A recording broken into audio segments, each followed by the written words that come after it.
वरदा हरे विठ्ठल श्री ज्ञानदेव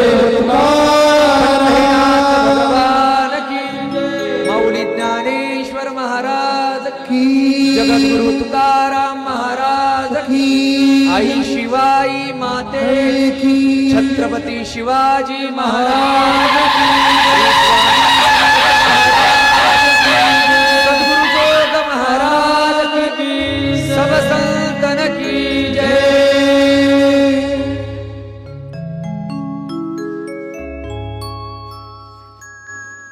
मुक्त कैवल्य तेजोनिधी भगवान श्री ज्ञानोबर आहे. अखिल विश्वाचे हृदय व्याप्त संत वैराग्य राग रसिक उन्मेष सुलोचन श्री संत तुकाराम महाराज आदी करून सर्व संतांच्या चरणी साष्टांग नमन करून आपणा देवरूप श्रोत्यांच्या चरणी विनम्र भावाने नतमस्तक होऊन आजच्या या दुसऱ्या दिवसाच्या कथेला प्रारंभ करतो. सर्व भक्तांवर प्रेम करणारे श्री स्वामी समर्थ महाराज आपल्या भक्तांवर अविरत अखंड प्रेमाचा वर्षाव करत आहेत आणि वाम मार्गाला चाललेला जो काही समाज आहे त्या समाजाला सन्मार्गाला लावत असताना स्वामींनी अगाध अशी लीला केलेली आहे. आजही स्वामी भक्तांना स्वामींचा अनुभव येताना आपण पाहतो. म्हणून आपण श्रद्धेने जर त्यांची भक्ती केली, त्यांनी सांगितलेल्या मार्गाचं अनुकरण आणि अनुसरण केलं, आजही अनेक भाविकांना त्याची प्रचिती येताना दिसते. म्हणून संसारामध्ये शिनलेले भागलेले श्रांत झालेले त्यांना विश्रांतीचं ठिकाण जर कोणतं असेल तर आपलं हे श्री स्वामी समर्थ विसावा केंद्र आणि या केंद्रामध्ये संपन्न होणारा हा जो काही भक्ती उत्सव आहे, हा उत्सव देखील या वर्षी 20व्या वर्षामध्ये पदार्पण करतोय. आणि या निमित्ताने ज्यांनी समाज मन ढवळून काढत असताना प्रतिकूल परिस्थितीवर मात करून अनुकूलता संपादन करत असताना आपल्या जीवनातील संसाराच्या अडीअडचणी दूर करून पिटू भक्तीचा डांगोरा कळी काळासी दरारा तुका म्हणे करा जय जयकार आनंदे भक्ती संप्रदाय सर्वसामान्य माणसांपर्यंत पोहोचवला. भक्तीच्या क्षेत्रामध्ये अद्भुत अशी क्रांती ज्यांनी केली ती क्रांती सूर्य क्रांतदर्शी व्यक्तिमत्व वैराग्य शार्दूल असणारे जगद्गुरु तुकाराम महाराज यांची चरित्र कथा आपण या ठिकाणी श्रवण करत आहोत. की ज्या तुकाराम महाराजांनी संसाराची वाटचाल करत असताना संसार नश्वर आहे याचा अनुभव घेतला आणि तदनंतर मात्र सेवितो हा रस वाटितो अनेका घ्या रे होऊ नका रानभरी. आणि म्हणून समाजातल्या तळागाळापर्यंत भक्तीचा मार्ग किती सुलभ आहे, तो सर्वजन सुलभ आहे. उद्धाराकरता आपण प्रत्येकाने भक्तीची साधना केली पाहिजे, म्हणजेच नामस्मरण केलं पाहिजे, भक्तीचा अंगीकार केला पाहिजे असं परोपरीने महाराजांनी आपल्या सगळ्यांना सांगावं. स्वतः देखील त्या भक्तीचा अद्भुत आनंद चाखावा आणि इतरांना देखील त्या आनंदामध्ये वाटेकरी करून घ्यावं. अशा जगद्गुरु तुकाराम महाराजांची चरित्र कथा आपण या ठिकाणी श्रवण करतोय. कालच्या कथेमध्ये संत चरित्र का ऐकावं, का गुणानुवाद करावे, त्याद्वारा आपल्याला काय फलश्रुती मिळणार आहे याचा सांगोपांग विचार आपण कालच्या कथेमध्ये केला. ज्या तुकाराम महाराजांची चरित्र कथा आपण या ठिकाणी श्रवण करतोय त्यांचं असणारं कुळ अत्यंत पवित्र, सतपथगामी आणि पंढरपूरच्या पांडुरंगाचे निष्ठावंत भक्त अशा पवित्र कुळामध्ये तुकाराम महाराजांचा अवतार झालेला आहे. आपण काल इथपर्यंतचा विषय पाहत असताना बोललो बा कणकाई 40 वर्ष पंढरीची वारी करतायत आणि आपली ही जी असणारी परंपरा आहे ही कुठेही खंडित होता कामा नये याकरता देवाजवळ साकडं घालतायत. हे वर्णन महिपती बाबांनी केले, मी माझ्या मनाचं सांगत नाही. आणि मग तीनही देवांची कृपा होते, भगवान शंकर, विष्णू आणि ब्रह्मदेव. या 3 देवांच्या ठिकाणी असणारे जे काही गुण आहेत ते गुण आपल्याला या 3 असणाऱ्या नररत्नांच्या ठिकाणी आपल्याला पाहायला मिळतात. भगवान भोलेनाथ स्मशानामध्ये जावं, स्मशानामध्ये राहावं आणि त्या ठिकाणी स्मशानामध्ये वास्तव्य करत असताना आपल्या स्वसंवेद्य असणाऱ्या आनंदामध्ये स्वांत सुखाय अशा पद्धतीने तो आनंद त्यांनी उपभोगावा.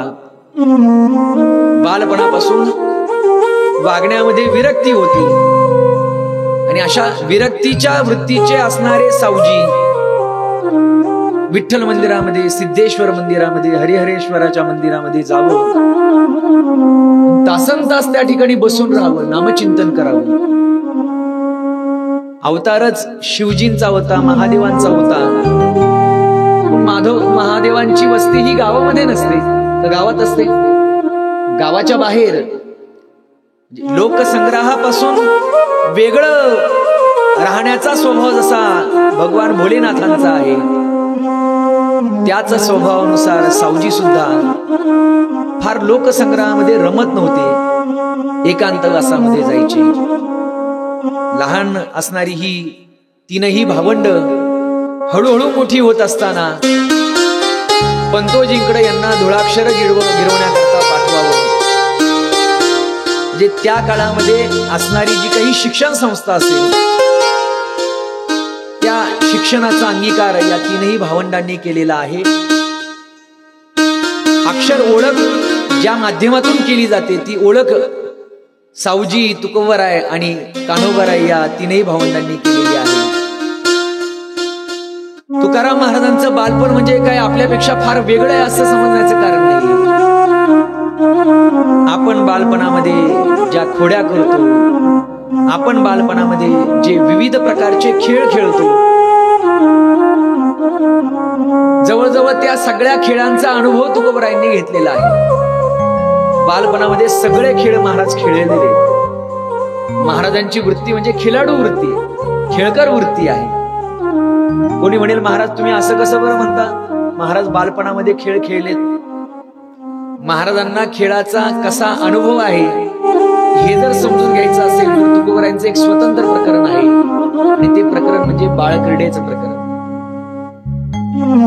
की भगवान श्रीकृष्ण परमात्मा गोपाळांबरोबर यमुनेच्या वाळवंटामध्ये वेगवेगळ्या प्रकारचे खेळ खेळतायत. टिपरे असतील, चेंडूफळी असेल, हुतुतू असेल, हामामामा असेल, अन्य प्रकारचे भगवंताने खेळलेले आपल्या सवंगडांबरोबरचे खेळ आणि त्या खेळांचं हुबेहूब वर्णन तुकोबरायांनी आपल्या अभंगांमध्ये केले. कसं काय बरं ते सगळं वर्णन तुकोबरायांना करता आलं? ज्यावेळेस एखाद्या खेळामध्ये आपण सहभागी असू, आपण ते खेळ खेळत असू तरच आपल्याला त्या खेळाचे नियम, खेळाची पद्धती कळू शकते. तुकोबरायांनी इतकं सुंदर वर्णन केलेलं आहे, याचा अर्थ असा आहे की तुकाराम महाराज बालपणामध्ये हे सगळे खेळ खेळलेले. आणि दुसरा याचा एक भाव आपण सांगू शकतो, भगवंताचे अनेक अवतार जे झालेले आहेत त्या सगळ्या अवतारांमध्ये तुकाराम महाराज वेगवेगळ्या रूपामध्ये त्या ठिकाणी सहभागी आहेत. तुकाराम महाराजांचा अवतार म्हणजे केवळ कलियुगातला इसवी सन 16व्या शतकातला किंवा शालिवान शके 1530 या शतकातलाच नाहीये, तर तुकाराम महाराजांच्या अवताराची कारणमीमांसा सांगत असताना अगदी कृतयुगापासून महाराज या अवनी तलावर भगवान परमात्म्याची भक्ती सेवा करण्याकरता अवतरित झालेले आहेत. म्हणून जे जे झाले अवतार तुका त्याचे बरोबर. भगवंताचे जे जे अवतार झाले त्या सगळ्या अवतारांमध्ये तुकाराम महाराज देवाच्या समवेत आहेत. कृतयुगामध्ये तुकाराम महाराज प्रल्हादजींच्या रूपाने या अवनी तलावर अवताराला आले. काय केलं बरं त्या अवतारामध्ये? काही नाही, स्वतः सुद्धा नामसाधना केली आणि इतरांना सुद्धा नामसाधनेकडे प्रवृत्त केलं. बापाने फरमान काढलेलं होतं, नाव घेऊन येदी देवाचे हे बिरुद किंवा हे ब्रीद हिरण्यकश्यपूचे. पण अशाही परिस्थितीमध्ये बापाचा विरोध पत्करून प्रल्हादजींनी मात्र नामसाधनेचा डांगोरा त्या ठिकाणी पिटलेला आहे. प्रल्हादजींचा अवतार कृतयुगामध्ये झाला. त्रेतायुगामध्ये तेच प्रल्हादजी प्रभू रामचंद्रांच्या असणाऱ्या त्या वानर सेनेमध्ये अंगदजींच्या रूपाने अवताराला आलेले आहे. तिथे सुद्धा सीतामाईला परत आणण्याकरता जे वानरांनी शर्थीचे प्रयत्न केलेले आहेत, वालीपुत्र असणारा तो अंगद, त्यांचं सुद्धा महत्वाचं कार्य त्या ठिकाणी रामायणामध्ये आपल्याला पाहायला मिळतं. त्या रूपाने प्रल्हादजी अंगद रूपाने त्रेतायुगामध्ये या ठिकाणी अवताराला आलेले आहे. नंतर आलं द्वापार युग. भगवान कृष्ण परमात्मा अवताराला आले आणि त्या अवतारामध्ये मात्र हे अंगदजी आहेत, जे पूर्व अवतारामध्ये प्रल्हादजी, आता मात्र द्वापार युगामध्ये तेच अंगदजी उद्धव रूपाने अवताराला आलेले आहेत. की भगवान कृष्ण परमात्म्याने जे ज्ञान अर्जुनजींना दिलं, असंच ज्ञानाचं आदान प्रदान करत असताना ती ज्ञानाची शिदोरी भगवंताने उद्धवांना देखील दिलेली आहे. आणि म्हणून त्याला उद्धव गीता असं म्हटलेलं आहे. भगवंताने ते ज्ञान उद्धवांना दिलं आणि उद्धवांनी सुद्धा भगवंताच्या सहवासामध्ये भक्तीची साधना केली. द्वापारामध्ये उद्धव म्हणून अवताराला आले. पुढे आलं कलियुग आणि कलियुगामध्ये 12व्या शतकामध्ये आध्यात्मिक लोकशाही निर्माण करत असताना अनेक जातीतले, कुळातले, धर्मातले संत एकत्रित आले. या सगळ्या संतांना एकत्रित करण्याचं काम जर कोणी केलं असेल तर ते विश्वाची असणारी माऊली ज्ञानेश्वर महाराजांनी केलं. आणि मग त्या खेळगड्यांमध्ये, त्या वारकऱ्यांच्या समुदायामध्ये पंढरपूर क्षेत्रामध्ये अवताराला आले की जे पूर्व अवतारामध्ये अंगदजी होते तेच नामदेव महाराजांच्या रूपाने त्या ठिकाणी पंढरपूरमध्ये अवताराला आले. शिंपी कुळामध्ये अवतार घेतला आणि नामावर इतकं प्रेम केलं की सगळ्या जगाने म्हणावं प्रेममूर्ती नामदेव महाराज. की बालवयामध्ये असतानाच भगवंताने त्यांच्या हाताने नैवेद्य खावा आणि म्हणून ते नामदेव महाराज या मृत्यूलोकामध्ये या अवनी तलावर अवताराला आले खरे. एकदा सहज कुठेतरी कथा चालू होती, सत्संग चालू होता. नामदेव महाराज त्या ठिकाणी अगदी तदाकार आणि तद्रूप होऊन त्या कथा वाचकाचं चिंतन ऐकत होते आणि त्यांनी सांगितलं की या मृत्यूलोकामध्ये असा एक पापी आणि दुष्ट जन्माला आला, पण नारदासारख्या संतांची संगत घडली आणि जीवनामध्ये कायापालट झाला. कधी काळी लोकांना मारणारा, हत्या करणारा असा तो वाल्मिकी, आता मात्र वाले असणारा तो वाल्मिकी ऋषी झालेला आहे. कोणाची संगत घडली? संगत घडली ती सज्जनाची, संतांची. आणि परिणाम असा झाला की ज्याला सरळ राम राम म्हणता येत नव्हतं, उलट्या पद्धतीने जो मरा मरा मरा मरा मरा असं सातत्याने श्रद्धेने म्हणत राहिला, परिणाम असा झाला की भगवंताच्या अवताराच्या आधी चरित्र लिहून ठेवलं आणि त्या अवताराची मर्यादा सांभाळून प्रभू रामचंद्र, मर्यादा पुरुषोत्तम प्रभू रामचंद्रांना त्या ठिकाणी कृती करावी लागली. त्या वाल्मिकींनी भगवंताचं जे वर्णन केलेले, जे गुणगान केलेले, जी चरित्र कथा त्या ठिकाणी सांगितलेली आहे ना, 100 कोटी श्लोकांमध्ये ते वर्णन केलेलं आहे. आणि ते वर्णन केल्यानंतर त्याच मर्यादा सांभाळून भगवंताने जीवनाचा प्रवास केलेला आहे. बोलीला वाल्मिक तैसेची करीन, वर्तोनी दावीन नामा म्हणे, हे वर्णन नामदेव महाराज स्वतः करतायत. नामदेव महाराज विचार करायला लागले, मला तर देवाचा बालपणापासून सहवास आहे आणि असं असताना देखील आतापर्यंत देवाच्या वर्णनाचा एक अभंग सुद्धा निर्माण करू नये, एक कवनवीत गाऊ नये. आणि मग मी जर देवाचं वर्णन करणारा एखादा अभंग निर्माण करू शकत नसेल तर माझ्या जीवनाला काय अर्थ आहे? त्याचं गुणगान, ते साहित्य जर माझ्याकडून तयार होत नसेल तर माझ्या जीवनाला काही एक अर्थ नाहीये. आणि मग नामदेव महाराजांनी अशी काही अघोरी प्रतिज्ञा केली, अशी काही प्रतिज्ञा केली. नामदेव महाराज म्हटले की देवा, शतकोटी तुझे करीन अभंग, शतकोटी तुझे करीन अभंग, शतकोटी तुझे करीन अभंग, शतकोटी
शतकोटी तुझे करीन अभंग, म्हणे पांडुरंग ऐक नाम्या. नामदेव महाराज देवाला खडसावून सांगतायत, देवा ऐक, हा जो नामा आहे ना, हा नामदेव आता तुझे शतकोटी अभंग निर्माण करेल, ही माझी प्रतिज्ञा आहे. भगवंत विचार करायला लागले, या नामदेव महाराजाला काही कळतं की नाही, प्रतिज्ञा कोणती करावी, जी प्रतिज्ञा पूर्ण करण्याचं सामर्थ्य आपल्या ठिकाणी आहे अशीच प्रतिज्ञा आपण केली पाहिजे. नामदेव महाराजांना अभंग निर्माण करणं हे काय त्यांच्या कुवतीच्या बाहेरचं आहे का? नाही ना. पण ज्या अभंगाची संख्या त्यांनी सांगितली, शतकोटी अभंग निर्माण करण्याकरता नामदेवा आयुष्य सुद्धा तेवढं पाहिजे. अरे 100 वर्षाचं इनमिन आयुष्य, ते आता सगळ्यांना मिळतंय का? त्याच्यातही आता घट व्हायला लागली. शतक गणिले ते अर्धरात्र खाय, अल्प आयुष्य मानवी देह, शतगणिले ते अर्धरात्र खाय. इतकं अल्प आयुष्य जर मानवाला असेल आणि अशा अल्प आयुष्यामध्ये तू जर अशी काही अचाट प्रतिज्ञा करत असशील, 100 कोटी अभंग निर्माण करेल, तर नामदेवा मला वाटत नाही हे शक्य आहे. नामदेव महाराज म्हणले, देवा हे शक्य आहे की अशक्य आहे ते मला माहिती नाही, आमची प्रतिज्ञा पूर्ण करण्याची जबाबदारी तुमची, मग आता तुम्ही ठरवा काय करायचं. आणि मग भगवंताने सरस्वती मातेला आज्ञा केली नामदेव महाराजांच्या जिभेवर विराजमान होण्याची. आणि मग फक्त नामदेव महाराजच नाही, नामदेव महाराजांच्या कुटुंबातली सगळी मंडळी जसं घरामध्ये एखादं महत्वाचं कार्य असेल तर ते कार्य पार पाडण्याकरता घरातले सगळे मदत करतात. का एकच जण धावत असतो? घरात लग्न कार्य आहे, मग एकच जण पळतो का? नवरदेवच पळतो का? नाही ना. घरातली असणारी सगळी मंडळी अगदी लहानापासून मोठ्यांपर्यंत सगळे आपापली जबाबदारी सांभाळतात. तदनुसार प्रतिज्ञा नामदेव महाराजांनी केलेली आहे ना, ती प्रतिज्ञा पूर्ण करायची. म्हणून नामदेव महाराजांच्या सगळ्या कुटुंबियांनी अभंग निर्माण करायला प्रारंभ केला. आता ते सगळेच अभंग आपल्यापर्यंत पोहोचलेले नाहीयेत, पण नामदेव महाराजांच्या कुटुंबातल्या सगळ्यांनी अभंग निर्माण केले. त्यातले जनाबाई महाराजांचे अभंग नामदेव महाराजांनंतर अधिक प्रमाणामध्ये आपल्याजवळ उपलब्ध आहेत. काही नारा महाराजांचे आहेत, पण कालपरत्वे ते काही अभंग कालवश झाले किंवा आपल्यापर्यंत पोहोचू शकले नाही.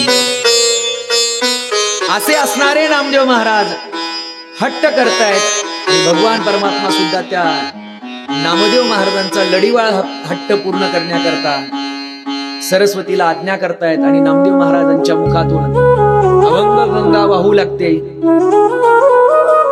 नामदेव महाराजांचा अधिकार सामान्य नाही. नामदेव महाराजांचा अवतार म्हणजे एका जन्मापुरता नाहीये. मागील अनेक जन्मांमध्ये म्हणजेच मागील 3 युग आणि चालू असलेलं कलियुग अशा 4 युगांपासून नामदेव महाराज अवताराला येत आहेत अशी ग्वाही किंवा असा निर्वाळा जर कोण देत असतील तर जनाबाई महाराज देतात. चौयुगाचा भक्तनामा उभा कीर्तनी पाठी मागे डोळे झाकोनी उभी ती जणी. हे नामदेव महाराज म्हणते एका युगाचा अवतार नाही, चौयुगाचा भक्तनामा उभा कीर्तनी. ते चौयुगातले अवतार कोणते तर आपण त्याचा विचार या ठिकाणी केलेला आहे. असे असणारे नामदेव महाराज काही क्रांती करतायत पहा. आजही वर्तमान काळामध्ये वारकरी संप्रदायामध्ये एवढी मोठी क्रांती कोणीच केलेली नाहीये की ही वारकरी संप्रदायाची भगवी पताका नामदेव महाराजांनी पंजाब प्रांतापर्यंत नेऊन फडकवलेली. आजही घुमान या ठिकाणी नामदेव महाराज त्या ठिकाणी राहिले होते. त्या ठिकाणी त्यांनी दोहे निर्माण केले आणि पंजाबी लोकांचा जो काही शीख लोकांचा जो ग्रंथ आहे त्याला ग्रंथ साहिब असं नाव दिलेले. त्या ग्रंथामध्ये देखील नामदेव महाराजांची कवन पद दोहे आजही तो शीख समुदाय वाचतो. आपण जितक्या श्रद्धेने नामदेव महाराजांना मानतो इतक्याच श्रद्धेने आणि आत्मीयतेने शीख समाजाचे जे काही संत होऊन गेलेले आहेत त्यामध्ये नामदेव महाराजांना देखील शीर्षस्थानी असं स्थान दिलेलं आहे. आणि म्हणून 12व्या शतकामध्ये आणि पंजाब पर्यंत अजून आम्हाला महाराष्ट्राच्या सीमा सुद्धा ओलांडता येत नाही, हे दुर्भाग्य. वारकरी संप्रदायाची परंपरा अनादी आहे, अनेक शतकांची आहे. अजूनही आम्ही महाराष्ट्राची सीमा ओलांडून बाहेर जायला तयार नाही. कधीतरी आम्ही आदर्श घेतला पाहिजे. त्या काळी काही सगळी माध्यमं होती का, व्यवस्था होती का? अशाही परिस्थितीमध्ये नामदेव महाराजांनी वारकरी तत्वज्ञान तिथपर्यंत नेऊन पोहोचवलं. प्राप्त झालेल्या आयुष्यामध्ये मिळालेल्या आयुष्यामध्ये नामदेव महाराजांच्या द्वारा 96 कोटी अभंग निर्माण झाले. आयुष्य संपलं, प्रतिज्ञा तर अपूर्ण राहिलेली आहे. आता या प्रतिज्ञेची पूर्तता कशी करावी आणि मग या प्रतिज्ञेची पूर्तता करण्याकरता तेच नामदेव महाराज 16व्या शतकामध्ये म्हणजे 1608 इसवी सन 1608 आणि शालिवान शके 1530 या तारखा थोड्याशा लक्षात ठेवत जावा, तीच लक्षात ठेवत जावा. माघ शुद्ध पंचमी म्हणजे कालच्या दिवशी तेच नामदेव महाराज या कनकाईच्या उदरी अवताराला आले. म्हणजे तुकाराम महाराज हे नामदेव महाराजांचेच अवतार आहे. जगद्गुरु तुका अवतार नामयाचा, जगद्गुरु तुका अवतार नामयाचा, जगद्गुरु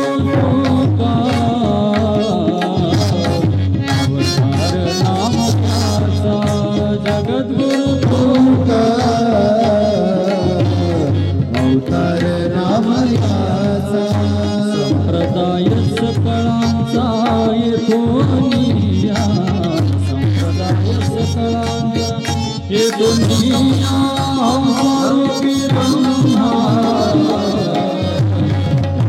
श्री श्री हरे अवसरूपी श्री श्री हरे स्वरूपी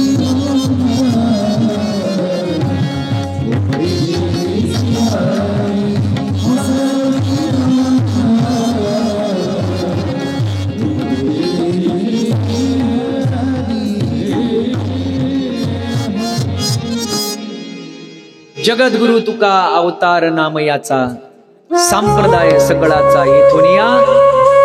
निळवराय वर्णन करतायत हे जे तुकाराम महाराज आहेत यांचा पूर्व अवतार जर कोण असतील तर ते नामदेव महाराज आहेत. प्रसंग अजूनही काही आपले पुढे आपल्याला ऐकायला मिळणार आहेत. आणि म्हणून असं म्हणतात, महिपती बाबा वर्णन करतात की वैकुंठामध्ये सगळ्या संतांची बैठक बसलेली आहे. भगवंत म्हणायला लागले, यौवनांचं आक्रमण वाढायला लागलेले, धर्माला ग्लानी यायला लागलेली. अशा परिस्थितीमध्ये भक्तीचा प्रचार प्रसार करण्याकरता आता संतांनी अवतार घेणं गरजेचं झालेलं आहे. लोक वाम मार्गाला चाललेले, लोक दुष्ट मार्गाला चाललेले, मंदिरांची दुरावस्था व्हायला लागलेली. देव धर्म सांधी पडिले सकळ विषयी गोंधळ गाजत असे. आणि या विषय लोलूप असणाऱ्या समाजाला भक्तीच्या मार्गाकडे वळवायला पाहिजे. आता संतांनी अवतार घेणं गरजेचं आहे. पहा, तुकोबरायांच्या अवताराच्या आधी एक 10-15 वर्ष श्री क्षेत्र पैठण या ठिकाणी एकनाथ महाराजांनी समाधी घेतलेली आहे. नाथ बाबा आणि तुकोबरायांच्या मध्ये जे अंतर आहे ते अंतर सांगत असताना नाथ बाबांनी जलसमाधी घेतली आणि 10-15 वर्षाच्या कालावधीने मग देहू गावामध्ये तुकोबरायांचा अवतार झाला. जसं बोल्होबा हे ज्ञानोबरांच्या, विश्वंभर बाबा हे ज्ञानोबरांच्या समकालीन, तसे बोल्होबा हे नाथ बाबांच्या समकालीन. नाथ महाराज जेव्हा ज्ञानेश्वरीचं आणि ज्ञानोबरांच्या समाधीचं संशोधन करण्याकरता आळंदीमध्ये आलेले होते, भोवती वनवल्ली वृक्षी येथे देवयोनी होती पक्षी, हे असे नित्य साक्षी अस्थि नासती उदकी. हा अगाध महिमा आळंदीचा असल्यामुळे त्या इंद्राणीच्या तीरावर घनदाट अरण्य आहे आणि त्या अरण्यामध्ये ज्ञानोबरांची समाधी शोधायची. नाथ बाबा, अहो माझ्या कंठाला मुळी लागली, ती काढण्याकरता या ना तुम्ही. असा दृष्टांत, असा संकेत नाथ महाराजांना ज्ञानोबरांच्या करवी मिळाला. आणि पैठणवरून नाथ महाराज आळंदी या ठिकाणी जेव्हा आले, शोधाशोध चालू आहे पण समाधीचं स्थळ काय कुठे सापडेना. आणि मग त्याच ठिकाणी नाथ महाराजांनी अनुष्ठान केलेलं आहे. आजही आपण आळंदीत दर्शनाला गेलो की हैबत बाबांचं दर्शन घेऊन पायऱ्या उतरून आपण खाली आलो की जो समोर पिंपळाचा पार आपल्याला दिसतो त्याला नाथ पार म्हटलेला आहे. त्या पिंपळाच्या खाली बसून नाथ महाराजांनी अनुष्ठान केलं, ज्ञानोबरांचा धावा केला. आणि मग नाथ महाराजांना त्या ठिकाणी वास्तव्य करत असताना, आळंदीमध्ये राहत असताना ज्ञानोबरांची समाधी मिळाली, ज्ञानोबरांचं दर्शन झालं, त्याचं वर्णन नाथ महाराजांनी केलेले. पण हे सगळं करत असताना जे वारकरी नाथ बाबांच्या बरोबर होते ना, त्या वारकऱ्यांच्या समुदायामध्ये बोल्होबा सुद्धा समाविष्ट होते. बोल्होबांवर ज्ञानेश्वरीचे, नाथ भागवताचे संस्कार होते. नित्याने या ग्रंथांचं पारायण करावं, चिंतन करावं, विठ्ठल मंदिरामध्ये जाऊन भगवान विठ्ठलाची मनोभावे सेवा करावी, पूजा अर्चा करावी, नैवेद्य भगवंताला द्यावा. अगदी पवित्र पद्धतीने जीवन निर्वाह करणारे बोल्होबा उतार वयामध्ये ही तीनही सुपुत्र त्यांच्या पोटी उदरी अवताराला आले. हळूहळू ती तीनही बालकं लहानाची मोठी होत आहेत. मी बोलून गेलो की सावजी हे विरक्त वृत्तीचे, अशा परिस्थितीमध्ये तुकाराम महाराज सुद्धा थोडेसे कळते होऊ लागलेले, 10-11 वर्षाचं वय असेल. सावजीला बोल्लोबांनी परोपरीने विनंती करावी किंवा आग्रह करावा, स्वतःच्या कर्तव्याची जाणीव करून द्यावी. अरे सावजी, आता आम्ही म्हातारे झालो, आता हा सगळा प्रपंचाचा भार तुम्ही तुमच्या शिरावर घ्यायला हवा. प्रत्येक आई वडिलाला वाटतं की आपण म्हातार झाल्यानंतर आपल्या म्हातारपणाची काठी आधार आपल्या मुलांनी व्हावं, त्यांनी कर्तबगार व्हावं. आणि अशा परिस्थितीमध्ये तू कधी घरात बसतच नाही. घरात जाऊ दे, कधी पेढीवर कधी दुकानावर तू बसत नाही. हे सगळे व्यवहाराचे जे काही बारकावे आहेत ते तू समजून घेतले पाहिजेत. आणि म्हणून तू कधीतरी पेढीवर येऊन बसत जा. सावजी म्हणतात, बाबा, हा जो व्यवहारातला नफा तोटाचा व्यवसाय जो आहे ना, हे जे छक्के पंजे जे म्हणतो ना आपण, हे व्यवहारातलं नफा तोट्याचं ज्ञान मला नाहीये आणि ते ज्ञान मिळवावं अशी सुद्धा माझी अपेक्षा नाहीये. मानवी देहाला आल्यानंतर भगवंताच्या प्राप्तीकरता प्रयत्न न करणं हा मानवी जीवनातला सगळ्यात मोठा तोटा आहे. मानवी देहाला आल्यानंतर भगवंताच्या प्राप्तीकरता परमार्थाची साधना करून भगवंताला प्राप्त करून घेणं हाच मानवी जीवनातला सगळ्यात मोठा नफा आहे. आणि मला कळतो तो बाबा हा नफा तोटाचा व्यापार, मला बाकी काही कळत नाहीये. सावजीची अशी वृत्ती पाहिल्यानंतर बोल्लोबांच्या लक्षात आलं की हा सावजी काही स्वतःच्या कर्तव्याकडे लक्ष देत नाहीये. हा हुशार झाला पाहिजे, शहाणा झाला पाहिजे, कर्तबगार झाला पाहिजे. याकरता मुलगा हुशार कधी होईल? त्यांच्या लक्षात आलं, याचे 2चे 4 केले ना मग मुलगा हुशार होईल. बरेच अज्ञानी मुलं 2चे 4 केले की ज्ञानी होतात असं म्हणतात. लग्न झालं की सहज लोक म्हणतात, पहिला असा नव्हता हो हा. आता हे खरं तर आरोपित असत. पहिला जरा बरा होता पण लग्न केलं, काय बदल झाला म्हटले त्याच्यामध्ये. त्याला स्वतंत्र गुरु मिळालेला आहे आता. आणि म्हणून काहीतरी कर्तव्याची जाणीव व्हावी याकरता बोल्लोबांनी विचार केला की आता सावजीचा विवाह करणं गरजेचं आहे. पूर्वी बालपणामध्ये विवाह केले जायचे, आता ती बालविवाह प्रथा बंद झालेली आहे. सावजींचा विवाह झाला. विवाह झाल्यानंतर तरी सावजी प्रपंचात काहीतरी लक्ष देईल, पण त्यांची काही विरक्ती सुटायला तयार नाहीये. तुकाराम महाराज 10-11 वर्षाचे वडिलांच्या बरोबर पेढीवर बसायचे, म्हणजे दुकानामध्ये बसायचे, पाहायचे आपले वडील कसा उद्योग व्यवसाय करतायत. वा वा, काय आलेल्या गिराईकाशी प्रेमाने बोलतायत, सुहास्य वदनाने. दुकानदाराकडे कोणतं कौशल्य असावं? दुकानात आलेलं गिराईक काही घेतल्याशिवाय परत मागे जाताच कामा नये. मग तो हुशार दुकानदार. म्हणून त्या पेढीवर बसल्यानंतर बोल्लोबांनी आलेल्या प्रत्येक शेतकऱ्याची अडचण जाणून घ्यावी. एखादा गरीब आहे, गरजू आहे, त्याला मदत करावी. बोल्लोबांचा असणारा हा परोपकारी स्वभाव तुकाराम महाराजांच्या बालमनावर काहीतरी चांगल्या प्रकारचा परिणाम करत होता. आपण म्हणतो मुलं वायाला गेली, मुलं वायाला गेली. अहो, मुलं म्हणजे आपलं प्रतिबिंब आहे. त्यांनी सुसंस्कारिक होण्याकरता आपण काही संस्काराचे 4 गोष्टी त्यांना घरात शिकवल्या पाहिजेत. आम्हाला मोबाईल मधून सवड नाही का, आम्ही मुलांकडे कधी लक्ष देणार? आणि मग आपण कपाळ बडवतो, आमची मुलं वायाला गेली. ज्या वयामध्ये त्यांना आध्यात्मिक संस्कार त्यांच्यावर रुजवले पाहिजे होते त्यावेळेस मात्र आपण त्यांच्याकडे लक्ष दिलेलं नाहीये. आपण जे वागतो ना, आपली वागण्याची पद्धत आपोआप त्या बालमनावर रुजली जाते. त्यातून ती मुलं घडत जात असतात. बोल्लोबा पेढीवर बसल्यानंतर जो व्यवसाय करत होते तो व्यवसाय तुकाराम महाराज डोळे भरून पाहत होते. बोल्लोबा विठ्ठल मंदिरामध्ये गेल्यानंतर संध्याकाळची सांज आरती करताना हरिपाठ म्हणत होते. शेजारती करत होते, देवाला झोपी घालत होते, सकाळी पहाटे लवकर उठत होते,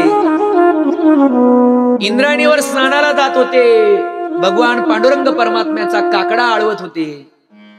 हे सगळं तुकोबरायांच्या किंवा त्यांच्या सगळ्याच भावंडांच्या बालमनावर रुजलं जात होते. त्या कनकाई मातेने भल्या पहाटे उठावं, जात्यावर दळण्याकरता बसावं. आता जाते फक्त एक्झिबिशन हॉलमध्ये आपल्याला पाहायला मिळणार आहेत बरं का. त्या कनकाई मातेने जात्यावर बसावं आणि दळण करावं. दळण करता करता करता त्या भगवान परमात्म्याची आळवणी करावी. उठी उठी रे घननीळा, उठी उठी बागोपा,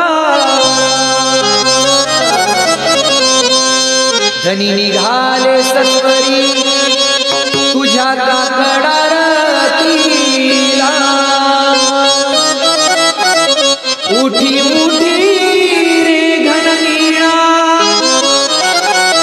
उठी उठी बागोपाळा, धनी निघाले सत्वरी तुझ्या काकडा रतीला. बरं वाटतं काय काय? जुनी गाणी खरंच आनंद देऊन जाणारी होती.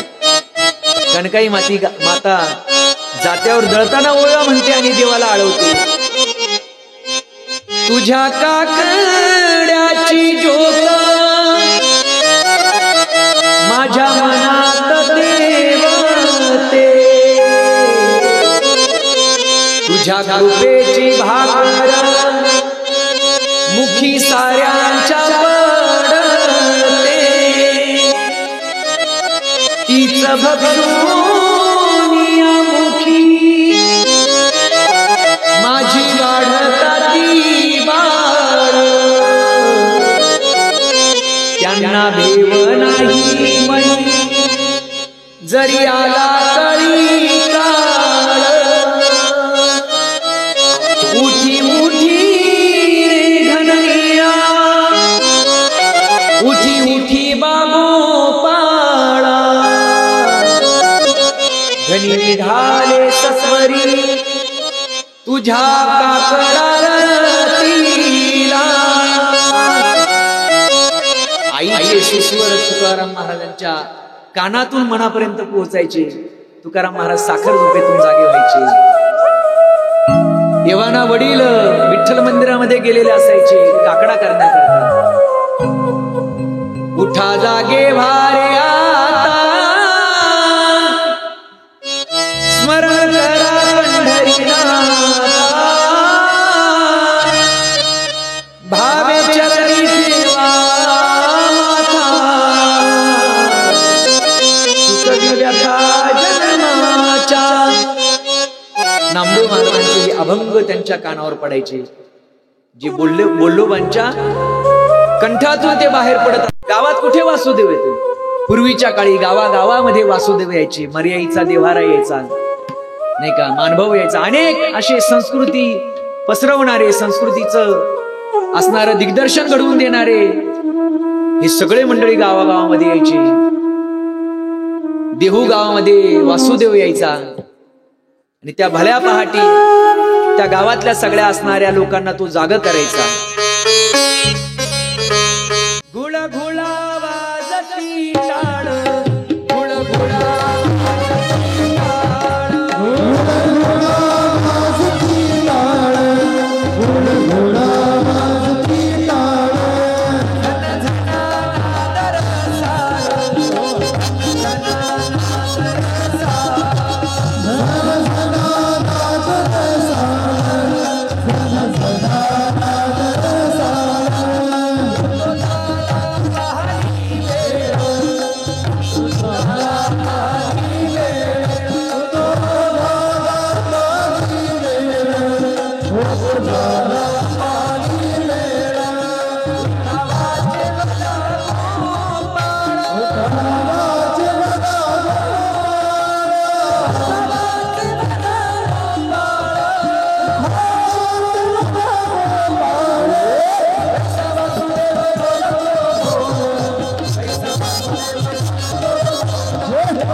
वासुदेव यायचा आणि सगळ्या गावाला उठवायचा.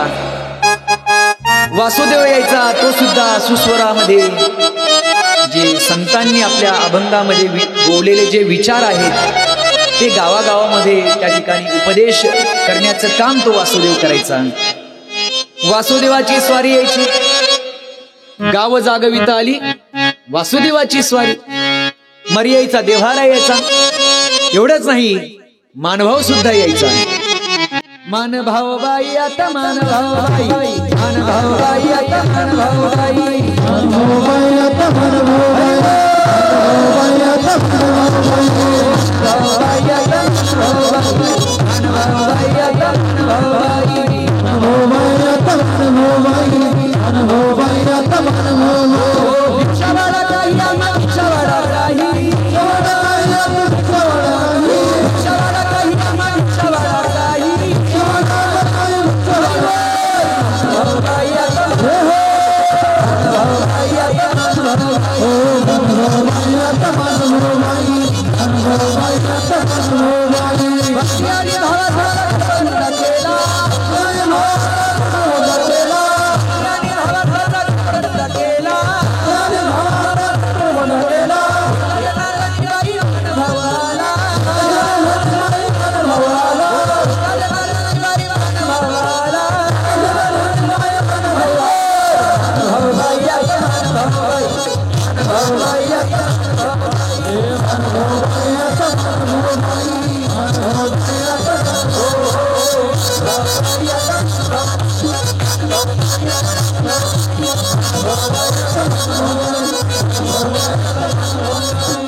अशा पद्धतीने एक एक संस्कृतीचं दर्शन घडवून देणारे त्या काळामध्ये देहू गावामध्ये यायचे आणि या सगळ्या स्वच्छ आणि पवित्र वातावरणाचा परिणाम तुकाराम महाराजांच्या बालबुद्धीवर होऊ लागलेला आहे.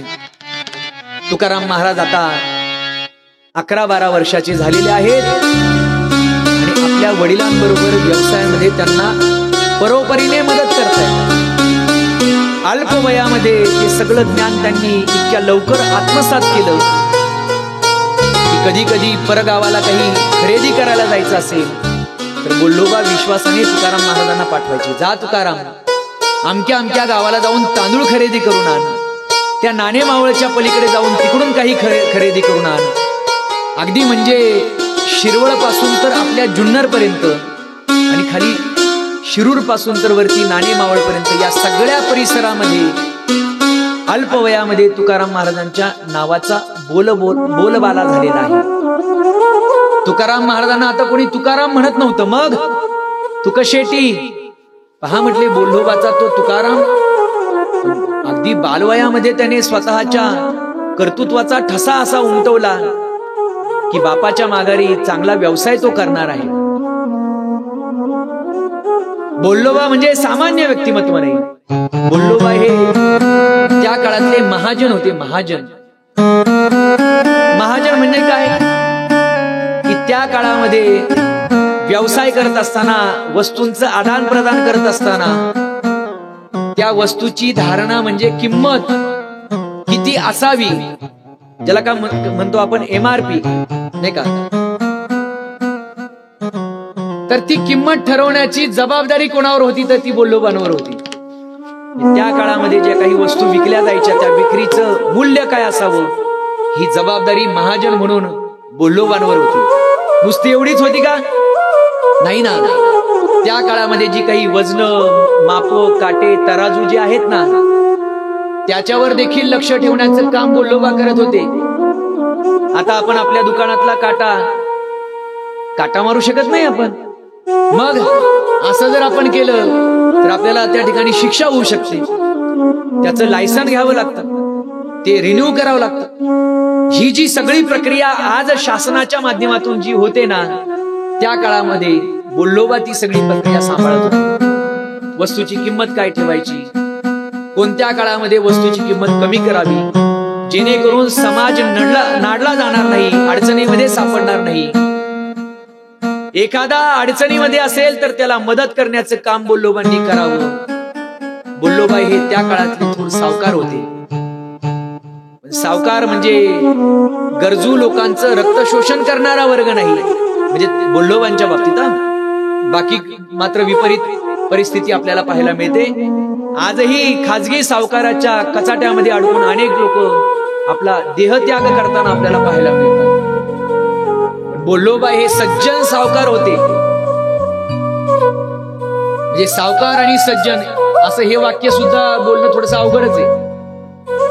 पण बोल्लोबा इतके सज्जन होते, अडलेला माणूस काही मागण्या करता आला तर त्याची पत पाहत नव्हते. पत म्हणजे क्रेडिट, त्याची योग्यता काय आहे, आपण त्याला मदत केल्यानंतर तो परतावा म्हणून आपले पैसे देईल का. कधी कधी जो मागण्या करता आलेला आहे तो अत्यंत गरीब परिस्थितीतला आहे आणि बोल्लोबा सढळ हाताने मदत करतायत. पाहणाऱ्यांनी म्हणावं, बोल्लोबा अहो तुम्हाला माहिती ना त्याची परिस्थिती कशी आहे, त्याला फक्त घेणं माहितीये, त्याचा सदैव हात असाच दिसतो, फक्त घ्यायचं, घेतलेलं परत द्यायचं असतं हे त्याला माहितीच नाही. त्यामुळे आता जरी तो तुमच्याकडून काही घेऊन गेला तरी तो परत देईल म्हणून शाश्वती नाही. बोल्लोबा म्हणायचे काही हरकत नाही, त्याची आताची गरज तर भागले ना, त्याच्या आतला जर नारायण जागृत झाला तर मग मात्र तो प्रामाणिकपणे आपले पैसे परत आणून देईल. नाही आणले तर नाही दिले तर कृष्णार्पण. इतक्या सोज्वळ वृत्तीने बोल्लोबांनी व्यवसाय व्यापार करावा. हे सगळं पाहत असताना तुकाराम महाराजांनी सुद्धा आपल्या वडिलांच्या पावलावर पाऊल ठेवून उत्तम रीतीने व्यवसाय केला, व्यापार केला, धंदा केला. अल्पवयामध्ये नावारूपाला आले, प्रतिष्ठा मिळू लागली, समाजामध्ये त्यांचं एक स्वतंत्र स्थान निर्माण झालं. सावजी व्यापार धंदा करत नाहीये, सावजीचा विवाह केला तरी देखील तो व्यापारामध्ये त्याचं काही मन रमेना. बोल्लोबा मात्र आपल्या तुकाराम महाराजांकडे पाहून आणि लहान असणारा कान्होबाकडे पाहून तुकाराम महाराजांनी केलेलं कर्तृत्व त्याचा मनोमन त्यांना हर्ष वाटायचा, आनंद वाटायचा. आता तुकारामाचं सुद्धा लग्न केलं पाहिजे म्हणून तुकाराम महाराजांचं असणारं आजोळ गाव आहे लोहगाव, मोसे परिवारातली, म्हणजे आता मोझे परिवारातली, आता आडनाव ते मोझे आहे, पण त्या काळामध्ये मोसे, अशा त्या मोसे परिवारातली आजोळचीच असणारी, अगदी कुलवान सुसंस्कृत असणारी ती रुक्मिणी जी आहे ना, त्या रुक्मिणीशी तुकाराम महाराजांचा विवाह झाला. अत्यंत थाटामाटामध्ये, जल्लोषामध्ये, आनंदामध्ये तो विवाह सोहळा संपन्न झालेला आहे. तदनंतर कान्होबाचा सुद्धा बालवयामध्येच विवाह झाला. महाराज दूर दूरच्या गावांना व्यापार धंदा करायला जायचे आणि इतर जे ज्ञाती बांधव आहेत, म्हणजे समव्यावसायिक जे आहेत, ते त्यांच्या मुलांना म्हणायचे, बघ बघ कसा तो बोल्लोबाचा तुकाराम व्यवसाय करतोय. बऱ्याचदा चांगलं वागणाऱ्या माणसांचा असाच उपद्रव धांदरट वागणाऱ्या मुलांना सहन करावा लागतो. आई वडील सहज दाखला देतात, बघ त्याच्याकडे बघ कसा आहे तो, किती सुसंस्कृत आहे, आज्ञाधारक आहे, कष्टाळू आहे, प्रामाणिक आहे. तुकाराम महाराजांचं व्यवसायामध्ये सुद्धा नाव वाढायला लागलेलं आहे. व्यापार धंदा उत्तम रीतीने चाललेला आहे. आता बोलोबांचा नित्यनेम घरामध्ये ज्ञानेश्वरी भागवत या ग्रंथांचं चिंतन करावं आणि प्राप्त असणाऱ्या वेळेमध्ये विठ्ठल मंदिरामध्ये जाऊन वारकऱ्यांना एकत्र करावं. देहू गावामध्ये शुद्ध एकादशीला पंचक्रोशीतील वारकऱ्यांनी यावं, त्या हरिदिनेला भजन करावं, कीर्तन करावं आणि वद्य एकादशीला बोलोबांनी वारकऱ्यांना घेऊन आळंदी गाठावी, ज्ञानोबरांचं दर्शन करावं. तेव्हापासून तर आजपर्यंत अनेक वारकरी शुद्ध वारीला जमलं तर पंढरपूर नाही तर देऊ आणि वद्य वारीला आळंदी अशी नेमानी वारी करणारे अनेक वारकरी मंडळी आपण पाहतो. बोल्लोबांना समाधान वाटत होतं की आता आपली सगळी जबाबदारी संपली, पोरं आता कर्तव्यगार झालेले आहेत. अशा पद्धतीने बोल्लोबांना आनंद वाटायचा, कनकाईला आनंद वाटायचा की आपली मुलं परमार्थाची साधना करत असताना आपला पारंपरिक व्यवसाय सुद्धा चांगला सांभाळतायत. चाकण 84ची महाजनकी तुकाराम महाराज सांभाळत होते. तुकाराम महाराजांच्या सांपत्तिक परिस्थितीचा जर विचार केला तर गडगंज श्रीमंत असणारे तुकाराम महाराज, अमाप पैसा, उद्योग धंदा, नोकर चाकर, म्हणजे जन्मताना सोन्याचा चमचा घेऊन जन्माला आलेले तुकाराम महाराज, सुखसंपन्न परिवारामध्ये आणि कर्तबगार म्हणून नावारूपाला आलेले तुकाराम महाराज, खूप सुखाने संसार चाललेला होता. पण असे सगळं चांगलं चालायला लागलं की कुठेतरी त्या संसाराला दृष्ट लागल्याशिवाय राहत नाही. वयाच्या 16-17 वर्षाचे असणारे तुकाराम महाराज, परंतु आता मात्र त्यांना त्यांच्या आई आणि वडिलांच्या वियोगाचं दुःख सहन करावं लागलेलं. बोल्लोबांना वृद्धापकाळाने देवाज्ञा झालेली होती, ते वैकुंठवासी झालेले होते आणि बोल्लोबांना अग्निडाग दिला नाही तर अगदी काही दिवसांमध्येच कनकाई सुद्धा बोल्लोबांच्या मागे जाते. तुकोबाराय म्हणतात, माय बापे शेखी क्रमिली, आई आणि वडील क्रमशः गेलेले आहेत.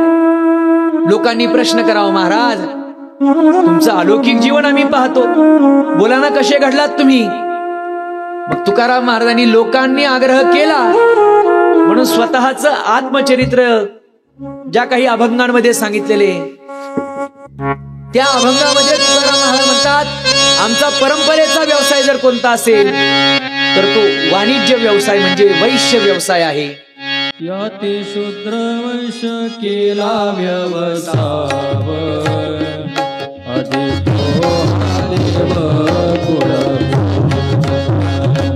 नाही बोलो परी पाळले वचन, गेला प्रश्न तुम्ही याती शूद्र वैश्य केला व्यवसाव, आधी तो हा देव कुळपूज्य. हा देव जो आहे तो आमच्या कुळामध्ये पूज्य मानलेला आहे आणि आमचा व्यवसाय कोणता असेल तर तो याती शूद्र वैश्य केला व्यवसाव. वैश्य म्हणजे वाणिज्य व्यवसाय आम्ही आमच्या जीवनामध्ये केला. तुकाराम महाराज स्वतःकडे कमीपणा घेत आहेत, आमची याती शूद्र आहे, पण वाणिज्य व्यवसाय करणाऱ्याची याती शूद्र नाही पण स्वतःकडे कमीपणा महाराज घेत आहेत. खरा माणूस कोण आहे माहितीये का? ज्याच्या तोंडावर तुम्ही तोंड भरून कौतुक करताय पण ते कौतुक त्याला ऐकणं सहन होत नाही. तो विनम्रतेने म्हणतोय, काय मी माझ्याबद्दल सांगावं तुम्हाला, तुम्ही समजता तसा मी नाहीये, मी फार सामान्य आहे. म्हणजे त्याची उंची असामान्य आहे पण विनम्रता पहा ना, काय मी एकदम सामान्य आहे. विद्येला शोभा तेव्हाच असते, विद्या विनयाने शोभते किंवा विद्या विनये न शोभते. विनयाशिवाय विनम्रतेशिवाय विद्येला शोभा नाहीये. तुकोबारांचा अधिकार अलौकिक आहे. लोकांनी विचारावं, महाराज हे कसं घडलं? तुमच्या जीवनाचा प्रवास कसा झालेला आहे आम्हाला जरा सांगा ना. लक्षात ठेवा, जो स्वतःची आत्मप्रौढी समाजाला सांगतो ना, मी हे केलं, मी ते केलं, मी मी मी मी मी ज्याच्या मुखामध्ये यायला लागलं, समजायचा हा निकृष्ट दर्जाचा माणूस आहे. बोलताना कदाचित तो आम्ही म्हणत असेल तर मग तो चांगला आहे म्हणायचं, मग बरा आहे म्हणायचं. पण शेळीने जसं म्या म्या करावं तसं यांनी सुद्धा म्या असं केलं, म्या तसं केलं. म्या आपल्या भागातला शब्द, म्या हे केलं, म्या ते केलं. मी मी करणारा माणूस हा वास्तवात खरा मोठा नसतोच. जी माणसं डाऊन टू अर्थ असतात, म्हणजे ज्यांचे पाय जमिनीला खेळलेले आहेत, तीच माणसं जगामध्ये मोठी असतात. लक्षात ठेवा. तुकाराम महाराजांना लोकांनी प्रश्न करावा आणि तुकाराम महाराजांनी म्हणावं, माझ्या जीवनामध्ये काही घडलंय आणि ते मी तुम्हाला सांगावं. असं काही विशेष माझ्या जीवनामध्ये घडलेलं नाही. लक्षात ठेवा, सिद्धस्य लक्षणानी साधकस्य साधनानी. सिद्धांची लक्षणं ही साधका करता साधनासारखी असतात. म्हणून चरित्र महाराजांचं ऐकायचं का? कारण महाराजांचं चरित्र हे तुमच्या माझ्या उद्धाराकरता साधन रूप आहे. आपण साधन म्हणून या चरित्राकडे पाहावं. महाराज सांगा ना, तुम्ही कसा जीवनाचा प्रवास केला, काय तुमच्या जीवनामध्ये चढउतार आले, काय ट्रॅजेडी तुमच्या जीवनामध्ये घडली. आम्हाला नाही विचारलं तरी आम्ही सांगायला सुरुवात करतो. महाराज काय सांगू तुम्हाला, जे पाढा वाचायला सुरुवात करतात लोक. बरोबर आहे ना? म्हणजे माणसाला असं वाटतं की माझ्यासारखा दुःखी व्यथित या जगामध्ये कोणीच नाही. आणि मग लोक म्हणतात, महाराज शून्यातून विश्व निर्माण केलं. लय काय काय सांगतात, आम्हाला लय कंटाळा येतो. पण काय होतं, आम्हाला विनाकारण मान डोलवा लागते. हो असं का? बरं बरं, अच्छा अच्छा. कारण आम्हाला माहितीये, आम्ही जेव्हा व्यासपीठावर असतो तेव्हाच आम्ही वक्ते असतो बरं का. बाकीचा वेळ आम्ही फक्त श्रोते. तुम्ही बोलायचं ना आम्ही ऐकायचं, तुम्ही सांगायचं आम्ही ऐकायचं. पण खरं सांगू का, ज्याला समाजाचं चांगलं ऐकता येतं ना, त्याला समाजाला चांगलं सांगता सुद्धा येतं बरं का. तुकोबारायांना प्रश्न केला. तुकोबाराय म्हणतात, नये बोलो परी पाडिले वचन, केली याचा प्रश्न तुम्ही संती. खरं तर काही बोलावं असं काही माझ्या जीवनामध्ये आखरीत असं काही घडलेलं नाही. आगळं असं काही घडलेलं नाही. काय घडलंय माझ्या जीवनामध्ये आणि काय मी तुम्हाला सांगावं ते. आणि म्हणून स्वकीर्ती कानी नायकावी, पूज्यता डोळा न देखावी, हा अमुका ऐसे नो होवावी सेची लोका. लोकांमध्ये हा अमका आहे, हा तमका आहे अशी स्वतंत्र ओळखच होता कामा नये. ही धारणा, ही भावना तुकाराम महाराजांची. नये बोलो परी पाळिले वचन. बोलू वाटत नाहीये पण काय करणार, वचनामध्ये अडकलेलो आहे ना. केली याचा प्रश्न तुम्ही संती. तुम्ही संतांनी प्रश्न केलेला आहे, त्या प्रश्नाचं उत्तर तर मला द्यावंच लागेल. आणि मग महाराजांनी आपली व्यथा सांगत असताना, आपल्या जीवनामध्ये काय दुःख घडलं. महाराज म्हणतात, माझे वडील गेले. कधी? मी अगदी नकळता होतो, अज्ञानी होतो, मला फार काही अशी जाण नव्हती. आणि अशा अज्ञानाच्या अजाणतेपणामध्ये माझे वडील गेले. महाराज म्हणतात, बाप मेला बाप मेला बाप मेला बाप मेला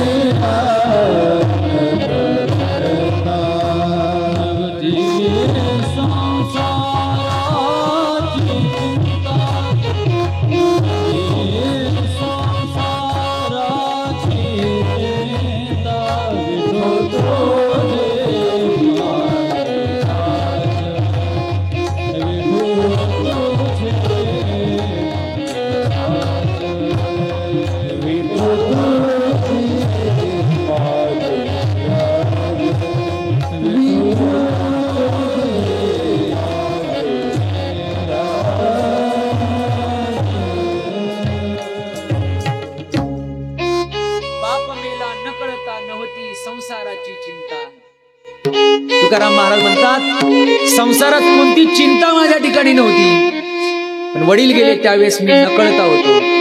आता याचा भाव म्हणजे नकळता म्हणजे आज्ञा म्हणजे अजाणता होतो असंही समजायला हरकत नाही. पण एकीकडे महिपती बाबा म्हणतात यांनी तर व्यवसायामध्ये स्वतःचा लौकिक निर्माण केलेला होता, मग नकळते कसे असतील.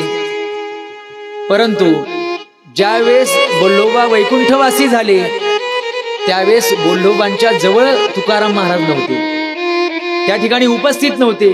कुठेतरी परराज्यामध्ये दूर देशाला कुठेतरी व्यापार धंद्या करता गेले आणि आल्यानंतर बातमी कळाली की आपले वडील आता राहिलेले नाहीत. काही चिंता नव्हती ना, पण हा प्रसंग घडला. माय बापे सेखी कर्मी येले, माझी आई गेली, माता मेली मज देखता, तुका म्हणे हरली चिंता. आई सुद्धा गेली हो,